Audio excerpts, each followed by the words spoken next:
You are a person, not a dog on a leash or some other animal being Yes. down the path of life. And as a young child, you are really on the leash. You are taken places by parents. You are said, don't go there, go here. Hello, everyone. Welcome back to today's episode. We have a very important guest today. Our guest is New York Times best-selling author with her first book, How to Raise an Adult. Then her second book, which is critically acclaimed and award-winning book, her memoir, Real American, where she shares her experience on being Black and biracial in the white space. Now, her third book, which I love it, let me tell you, Your Turn, How to Be an Adult. Look at the size of this book. Look at the size, and this is packed with so much information, and we're going to talk about it in detail. But please help me in welcoming author of these books, Julie Lythcott-Haims. Thank you so much for coming on the show, Julie. Harpreet, thank you so much for the invitation. I'm delighted to be here and very excited to be here with you and your listeners and your followers. Yes, yeah. Like we were talking about like before recording, majority of my audience is like international students between 18 to 30. Last time I checked the analytics, and they're students like coming from South Asian countries, like from India, Pakistan, Bangladesh, in Canada. Majority are students in Canada, but in Australia, New Zealand, and US as well. So I really want to have a conversation surrounding them so we can like provide value in their lives. Good. So, so could you please tell me, because these are the people who are leaving their family behind, like they're coming to a new country, they're going to study here, maybe get a job or get settled down in few years. What you would advise to them is like how they can be a good adult. I love it. Well, first of all, I wrote this book for people 18 to 34 who are at the precipice of adulting, a little scared, maybe very scared, wondering, do I have the right skills? What are the right skills? How am I supposed to feel? It's very normal in this day and age to feel some degree of worry and trepidation around that. And that's why I've written this massive book, as Yes. for you, for your target audience. I have a lot of compassion for people your age and stage who are feeling afraid or worried that you don't know how to be an adult. It has become really normal to fear that and to wonder, what does it mean to be an adult? How do I know if I'm doing it right? What is adulting all about? I've written this book in response to that. And I share a lot of my stumbles. I'm 53, so my young adult years are well behind me. But in this book, it's not just you should do this, you should do that. It's like, let me tell you the story of the time when I screwed this up, because maybe you will learn from the lessons, the things that I learned the hard way. I'm trying to offer readers so that it's not quite as hard for them. And I tell this book, therefore, in a lot of storytelling, but not just my stories, Harpreet. I Yes. 3 dozen other people, and 2 of them come to mind as you describe the people that follow you here and where they're from. There are at least 2 people in my book who are like the people you described. So I have in here an Australian guy who's 24, who discovers with his girlfriend that they're having a baby unexpectedly. And wow, how they cope with all of that, and the family that they become, the 3 of them, is a beautiful story of, how you keep going in the face of life's challenges, which is a huge theme of adulting. Then there's another guy who's a child of Korean immigrants, and the pressure that he feels to be exactly what his family expects him to be in terms of what he studies and his profession, and how he manages to be both respectful with his mother and ultimately very true to himself when he realizes, with his hand inside a mouth of a patient in dental school. So he's at Harvard Dental School, which is what he and his family decided was the thing. And he has his hand in the mouth of a patient doing dentistry when he realizes, I don't like this. I don't want to do this. And he figures out how to very respectfully speak with his mother over many conversations about his dissatisfaction with the path they had always wanted. And ultimately he pivoted and is doing something completely different, and something that nobody would have ever said was okay. but he's doing it and making a wonderful living. I mean, good life, and he's proud of himself, and his mother is proud of him too. So there are stories in this book that I think your followers, your listeners are going to resonate with. To your question, what was it? Well, I forgot. What is adult? How would you advise these young international students in Canada? Like, what is adulting? Yeah. So the first piece of advice is, hey, this is your life. There isn't a right track or a right path you're supposed to be on. There isn't a right program or a right school. Okay. Those are external definitions, and people will be happy to tell you that those things exist. But I'm here to say that is bullshit. And what matters is, what is the right path for you right now? Okay. There are really so many different options. You're supposed to be figuring out in your young adulthood two things. What am I good at in terms of the schoolwork and the things I like to study, or the ways I like being in the world in terms of the skills that I enjoy deploying? What am I good at? And also, what do I love? Okay. And you're trying to find work that's at the intersection of what you're good at and you love. There's this Venn diagram, sweet spot overlap of all the things you're good at and all the things you love. You're looking for the overlap, because Harpreet, if you're just here studying something you're good at, and everyone's like, you're good at it, so you should study it and you should become it, but you don't love it, you're going to feel desperately unhappy with your life, even though you might look successful. And of course, the converse is true. If you're just good at it, but you don't really have an aptitude for it, you're not likely to get better at it. It's not going to be your job. It's going to be a little hobby, a fun thing you do on the side. So this is the sweet spot. And you're supposed to spend these years from 18 into 22, into 25, into 30, gathering data from what you studied and how it felt, that internship you did and how it felt, that job you had and what was that like. And you're gathering the data that are going to ultimately present the pattern to you of, oh, I really need to be outside for work. Oh, I really love research. Oh, I have to work with people. These are big examples of what you might discover about yourself really only after living some of life. I was miserable in my first job, making hardly any money, making $3 an hour back in the day. I was outdoors working on a farm and I hated it. I got a job for the same amount of money, $3, as a waitress in a restaurant. It was also very hard work, not very pleasant, but I got to be with people in that job as a waitress. Even though it was the same amount of money, it was so much better because I'm a people person and I got to be around people. And that was an important lesson for me to learn at age 18. Wow. And you mentioned like you have to find sweet spot. This is not easy, I would say, like, because I have deal with this situation. How would you say, like, how can young minds find this sweet spots? Like, how you do work, but how you would know, like, you truly love that work? Yeah. Well, you have to ask yourself. So you as a young person have in your mind all of the voices of expectation: mother, father, grandmother, grandfather, aunties, uncles, peers, right? Society. You have all of their opinions in your head. They're filling your brain. They're filling your spirit. And what you have to do is be curious. You want to have a dialogue with yourself where you say, okay, for 5 minutes, I'm going to push everyone else's expectations about what success is or what matters to the side for a minute, for 5 minutes. And I'm going to be curious to ask myself, hey, self, what would I do if no one else's opinion mattered? For real, self, what would I do if no one else's opinion mattered? If you invite it, you're trying to have a conversation with yourself, the answers will start to come. You might really have to poke. You're poking at yourself like, hey, self, what you think matters. It's not just about them. Like, what would you do if no one else's opinion mattered? What would you do if they would be happy with whatever you chose? What is that one thing you thought, oh, I'd love to do that, but that's not practical. I could never. Just brainstorming with the self where there are no bad ideas. You're giving the self, the spirit, the soul, wherever you think these innermost wisdoms lie within you, you're giving that piece of you permission to speak to your consciousness. Yeah.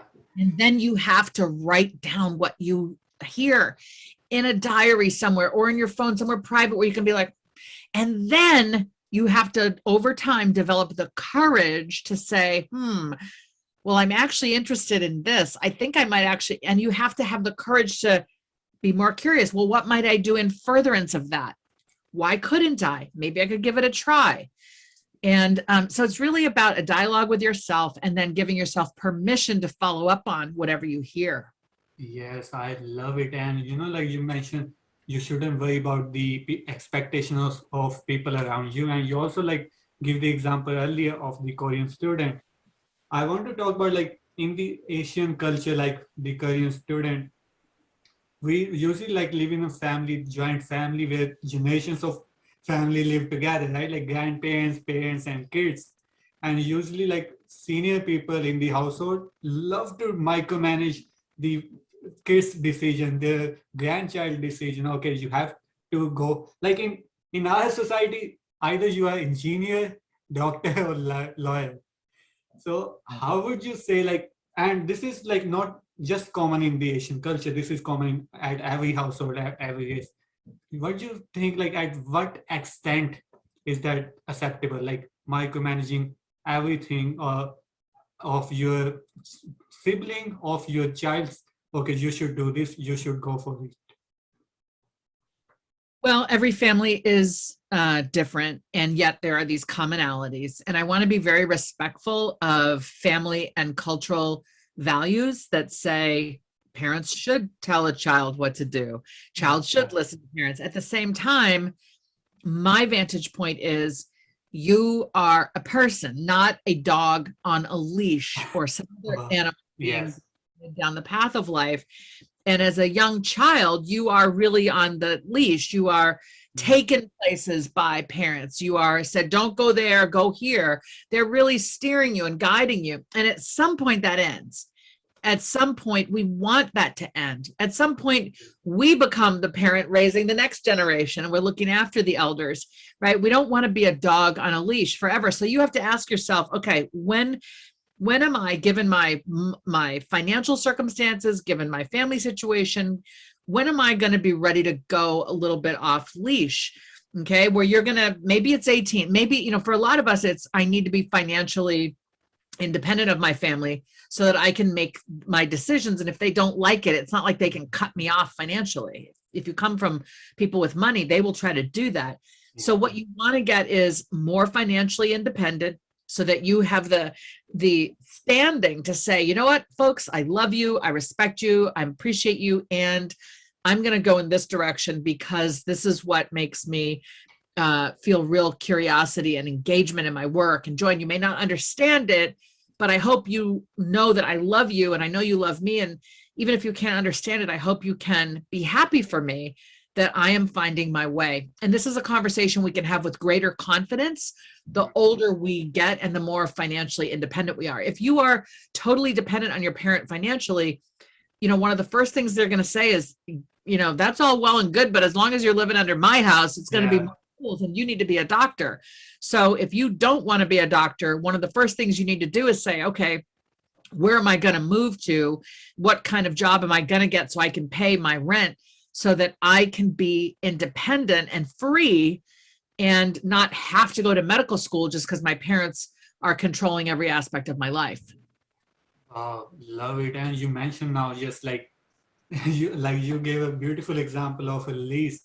And after becoming financially independent, and then you become parent yourself, and then you do same thing which your parents were doing before. What would you advise to these listeners? Because I mentioned we are like mid-20s, early 30s. We are maybe, most of us are going to be married or going to be parents soon in future. What would you advise to us, like how we can become better parent in future?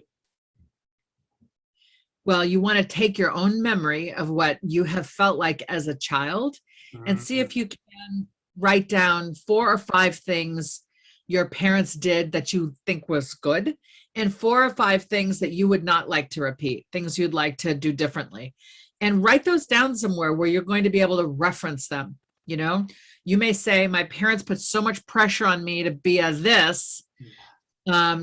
Let's make sure you remember that when your own child is 8 or 12 or 15 and you're pushing them because you've decided, no, I know what's best. What you want to do is summon the memory of your own self as a child to bring compassion to what you're trying to do now with your own child. We do not want to repeat these mistakes, particularly these mistakes around control. We've got to get really clear in a philosophical sense that these children of ours are not our property. They're not our pets. They're not our project.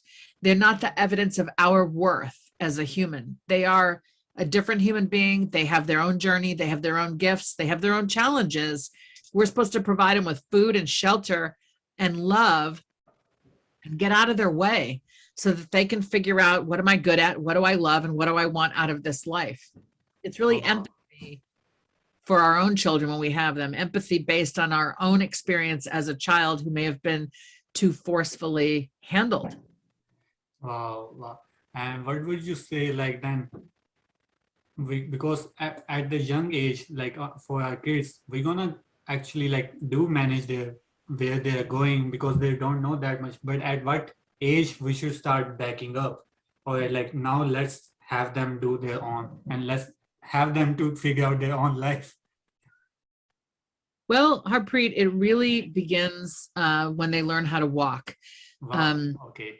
I actually have a little cartoon on my website that I'll give you, and you can pop in the link. So my website, Lythcott-Haims.com, one of my books, How to Raise an Adult, which is on parenting. There's this little video clip that talks about how we begin to teach kids skills. And the overview says when they learn to walk, they're walking away. And if you recall, when a child is learning to walk, they fall. They're not good at it at the start. Same with learning to ride a bike. They wobble, they fall off. And to overparent, to control would be to always keep your body right next to them so they couldn't fall when they were trying to walk. They would just always fall gently into you and you would just prop them back up, or to like hold them by this underneath their armpits and hold them so they could walk. That would be overparenting. They would look like they were walking, but we are providing all of the support and they're not really developing the sense of balance, the core strength, or the leg strength in order to walk. Okay, they have to stumble and fall a lot to build the strength. That's a visual metaphor we should take forward into parenting. Every single thing has to be learned in the same way. Instead of us doing it for them, kind of holding on to them and pretending they're walking, getting them to wherever because we help them. No. We need to raise kids who are skilled so they can get places on their own.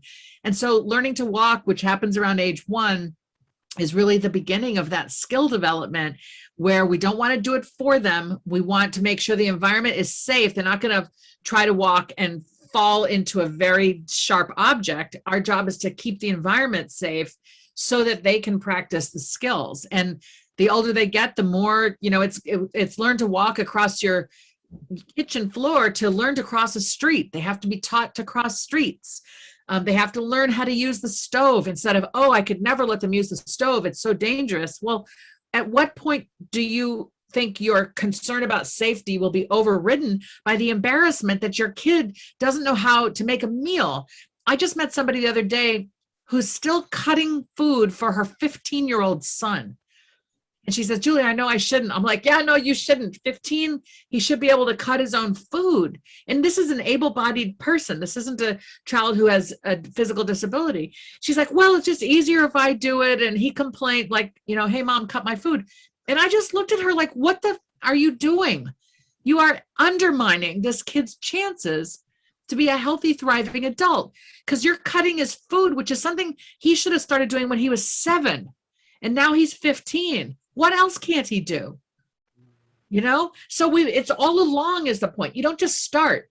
You adopt a mindset as a parent of a little one, like, okay, my job is to teach you to do everything. So one day you will leave our home and know how to cross the street, cut your food, tie your shoes, wipe your own body, from the bathroom. Like everything is supposed to be taught to them so they can do for themselves And a kid who's been taught to do stuff along the way will feel more confident in young adulthood. It won't seem so fearful of a place.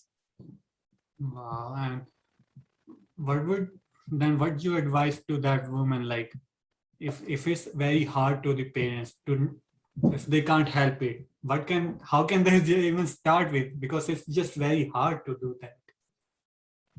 I mean, let's zero in here on the picture, Harpreet.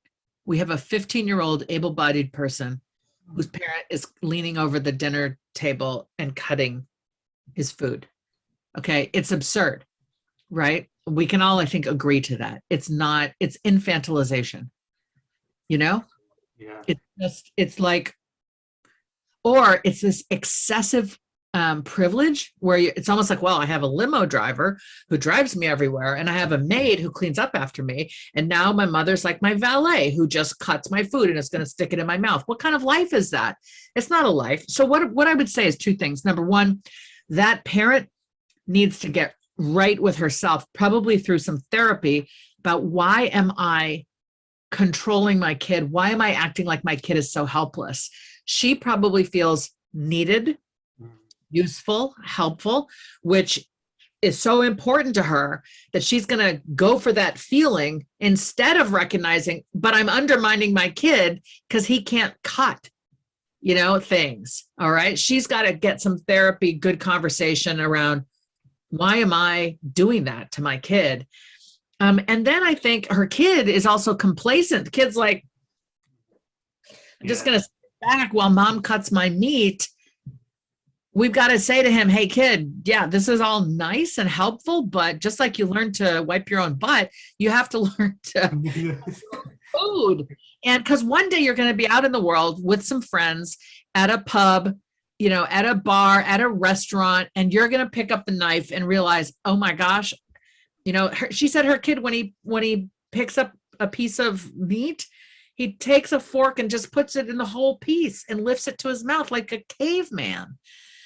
And that at some point his peers are going to say, dude, what are you doing? That's ridiculous. Cut your food. And she will have put him in that position of being that embarrassed. And I don't want that to happen to the kid. I want him to learn that skill before he leaves home. And we need, hopefully he'll want to learn that too. But if he doesn't, the parent has to put their feet down and say, you know what? I've been cutting your food all your life. It's time I taught you, or if you feel like just from now on, you're going to figure this out.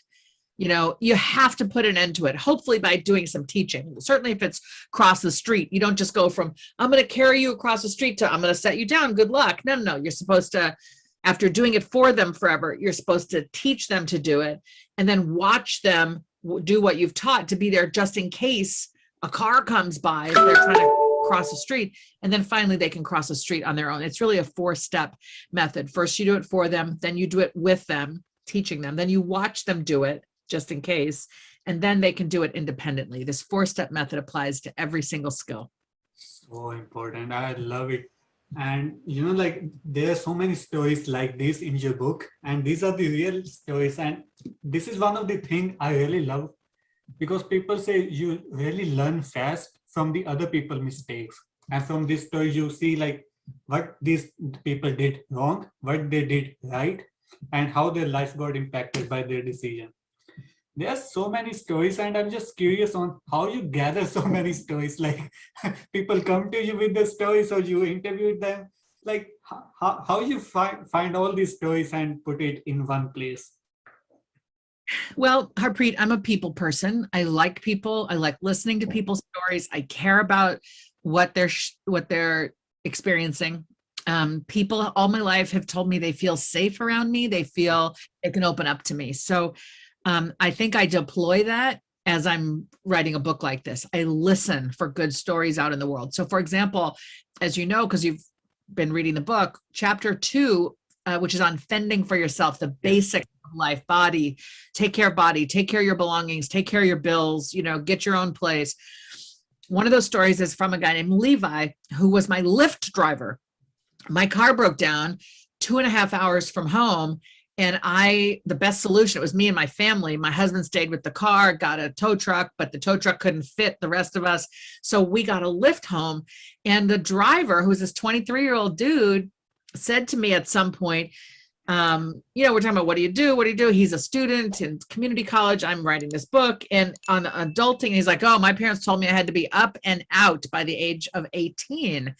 And he started to tell me about this childhood message and mantra and how challenging it was. And I said, hey, I'm really rooting for you to succeed at this. And I think your story might help others. Can I call you? Can I have your number, Lyft driver, and call you at a later date and interview you for my book? And he said, yes. So a lot of times it was me just summoning my bravery and asking a stranger like, hey, I really like what you're about or what you've been through or what you have to offer. Would you be willing? And very often they were. Then it was also, my own network of people and then people they knew. So I could say to my network, hey, I'm writing a book on adulting. I need some good stories about how people got out of debt, how they managed their money over time. And, maybe stories came to me that way. There's a story of a guy named Wesley, who's a driver for UPS, the big brown trucks that deliver packages. And, he was stacking shelves at a supermarket, kind of a working class child of a widowed mom. They hardly had any money. He was largely on his own in high school and working at a dead-end job stacking shelves at a supermarket. Happens to be a Black guy. His boss seemed to think like this is what Black people should do, just stock shelves at a supermarket. There's no future for you. But, his uncle reminded him, you need to go get a college degree. And so Wesley did. He got his associate's degree and he realized, what, I enjoy being outdoors. I want a job where I can kind of I don't want to sit at a desk all my life. Well, the long and short of it is he became a UPS driver. It's a hard job to get, but UPS is a very loyal employer. And he just retired from 35 years with them. And he has a pension to support him and his wife and kid in his retirement.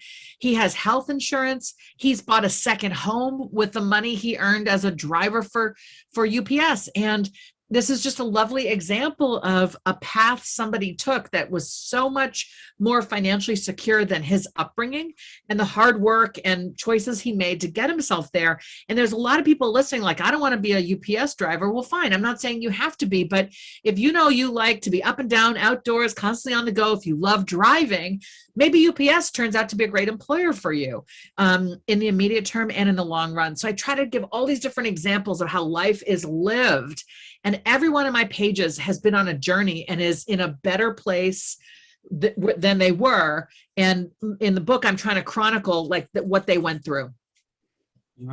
This is what I love about you. You're not just talking about the adulthood, you're talking about every aspects, every phases of adult life, work life, relationships, family in your book. And I'm not sure about all the books, but the books I have read so far is that the writer usually tackles one scenario, one genre, one concept, do their research and put all the information together and write one book. But you cover everything from finances for 401k. In Canada, we have TFSA. And it can be easily seen that a lot of research has been done for this one. How much you prepared for this book alone? I'm just so much curious. Yeah, I think it took me about 2 years to write it. And part of that was in the pandemic. Part of it, the research is largely let me listen to other people's stories about how they've lived their life. It is a very storytelling approach to advice giving, but there are also practical things, particularly around the money chapter, where I will interview an expert, get his voice in the page, cite some resources in the appendix at the end. So yeah, about 2 years to write. Really, I've written 3 books, published 3 books, and they more or less have taken me 2 years each. 2 years each? Oh, yeah. That's a lot of dedication. Respect that. I researched you and I found out you were the dean at Stanford University, one of the big names. And you were dean for the freshmen, especially for the young minds.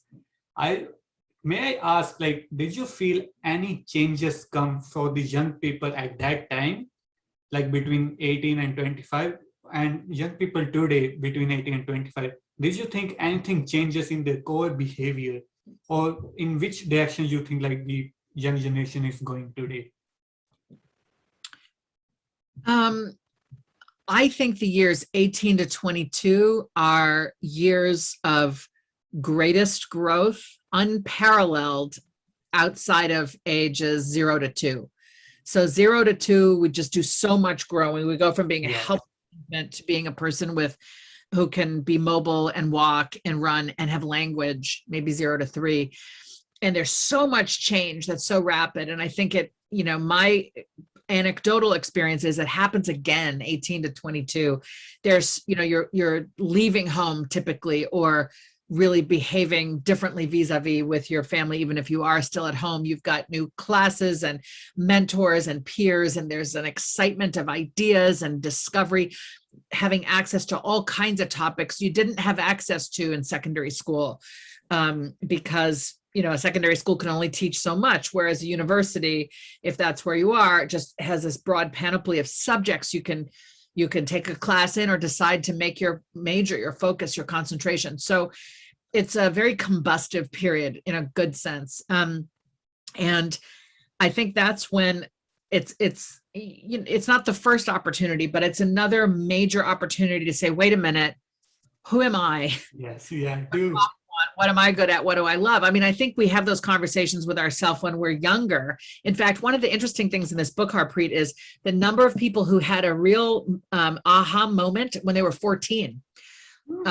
Irshad Manji, a queer woman who's Muslim and helps people have difficult conversations, grew up in Canada, originally from Uganda. She says, I was 14 when I got kicked out of the madrasa for asking questions I wasn't supposed to ask. And she got kicked out on Saturdays, no longer allowed at the madrasa. So she went to the library instead and just began reading everything she could across many different subjects. And she had that hunger at 14 to figure out how was she going to reconcile these seemingly irreconcilable questions that were coming up for her in the study of Islam. And then another 14-year-old, Hannah, a wealthy white girl who lived in Atlanta, Georgia, here in the US, she realized at 14, there are homeless people in my town, and yet my family has a huge house. Like, why is that? How is that fair? How is that equitable? And she convinced her family to sell this big house and buy a different house, smaller, and take the proceeds and give them to a useful cause. And she had that stirring in her from this place of tremendous privilege at age 14. And there was someone else who was 14. It was like, oh my God, 14. So, clearly there are these moments in life when we have this reckoning with ourselves. A 2-year-old knows, a 3-year-old knows, I want to tie my shoes. And when a parent's like, let me do it, they're like, no, I'm going to do it. And that insistence is still in us at 14 and 18 and 25 and 29, until we are finally that adult who's like, you know what? I'm taking care of business. My family may not understand it, but I know what I'm about. I'm able to pay my bills. I'm living in communities where I feel belonging. I feel I can be the identity that I am without worrying about what other people think. Like, we come to this clarity of who we are and what we want. And then, Harpreet, the prayer, whatever religion a person may be, or if not religious, the ask of the universe is, I have finally figured myself out. Please let me live long enough now with this knowledge, because life has just started to really sing. So beautiful. So beautiful. Thank you, Julie. Because let me tell you, that age group between 18 and 22, that was the also age group for me as well. Like, when I started asking questions for myself, what I'm gonna do. And then I decided to come here in Canada.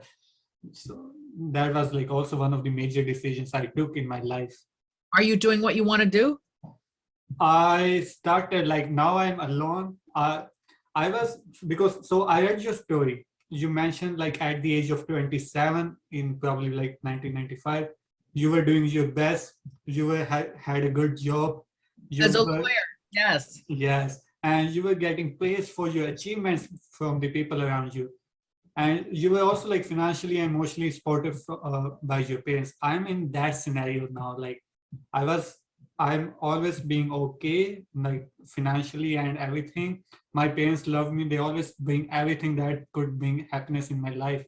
And suddenly I decided to come in Canada. I'm all alone, single. My family is all in India. So I'm trying to figure out, but I think I'm now doing everything. I'm also people's person. That's why I started YouTube channel. That's why I can now connect with people. And so this is, I think, one of the mini step I took. I love it. What are you studying? I studied already. I did bachelor's in civil engineering, and I'm now doing a job here in Canada. Like, What kind of job? so this is like a hydrogeological technician. It's a civil job. You study water underground before construction. Like whenever you construct big buildings, you have to study soils and water. I do participate in that. Okay, and you like it? I like that. I also like my YouTube stuff. I also want to make this bigger as much. Yes, good, good. Well, I wish you luck in that, and I'm glad that you're enjoying the civil engineering stuff and understanding water is so important. You're talking to me here in California, where we Yes, yeah, count on the aqueduct and the rainfall is not enough, and we are in this terrible drought, and water is obviously essential to life. You know that. Everybody listening knows that. So I'm glad that you're in that work, and I hope it continues to be challenging and exciting for you, even as you do this important YouTube work. Thank you so much, Julie, for coming to the channel, coming to the show. I would really appreciate, could you tell the listeners, if someone wants to connect to you, what is the best way to reach out to you? Absolutely. I do have a YouTube channel, but I don't use it. So don't go there for my main stuff. I am J. Lythcott-Haims, and I know Harpreet will put it in the info. My first initial last name, I'm that everywhere on social media. So J. Lythcott-Haims, whether it's Instagram, Facebook, Twitter, TikTok, Clubhouse, J. Lythcott-Haims. Follow me there. My website is julielythcotthaims.com. And you can learn about my books there and kind of more broadly what I'm about. I also have this new online space I call Julie's Pod, which is jlythcotthaims.bulletin.com. It's a new writing platform, and I write about once a week, short form, on what is on my mind as I contemplate my life and what's going on in the world. I write something that I hope will engage readers. You comment there. If you don't want to comment in public, you can call my hotline, 1-877-HI-JULIE. That's +1 for US, 877-HI-JULIE. And leave me a voicemail with what's on your mind. I listen, I care, and then I report out on Facebook Lives once a week on Mondays Pacific time on the calls that have come in. So in Julie's Pod, I'm trying to create space. I'm trying to create a container where humans, myself included, can be vulnerable, and we can all listen to what's going on with each other and feel more belonging, less alone. That's what I'm about. Thank you so much, Julie, again for coming to the show. I really appreciate that. Thank you. Absolutely. Thanks for having me. Take care and keep up the great work. Thank you.